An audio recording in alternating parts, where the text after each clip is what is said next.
কি ভাবছেন, ঘুরতে যাবেন? কিন্তু কোথায় যাবেন বুঝতে পারছেন না? আপনি যদি কখনো স্বপ্ন দেখে থাকেন নীলচে সবুজ সমুদ্র, নিরিবিলি সৈকত আর এমন এক জায়গার যেখানে সময় যেন ধীরে চলে, তাহলে আন্দামান ঠিক সেই স্বপ্নের মতোই। পোর্ট ব্লেয়ারে পা রাখার সঙ্গে সঙ্গেই সমুদ্রের ননাধরা হাওয়া, চারপাশের নীল সাদা বালির সৈকত, crystal clear water, coral reef, রঙিন মাছ আর সেলুলার জেল, আপনার মন কাড়বেই। আন্দামানে আসল জাদু লুকিয়ে আছে তা সমুদ্রে। স্নরকেলিং বা স্কুবা ডাইভিং করলে ঝাঁকে ঝাঁকে মাছ আর শান্ত জলের নিচে এক অন্য জগতে ঢুকে পড়ার অনুভূতি হয়।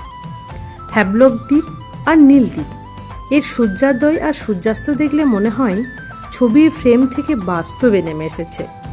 আর এই সূর্যাস্তের পর আপনার পার্টনারের সাথে সমুদ্র সৈকতের ধারে ক্যান্ডেল লাইট ডিনার এক আবেগঘন অনুভূতি। যারা প্রকৃতি ভালোবাসেন আর ভ্রমণে কিছু আলাদা অনুভব করতে চান, তাদের জন্য আন্দামান শুধু একটা গন্তব্য নয়, এমন এক অনুভূতি যা ফিরে আসার পরও মনে থেকে যায়।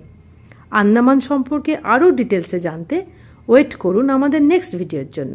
Till then, take care, bye by.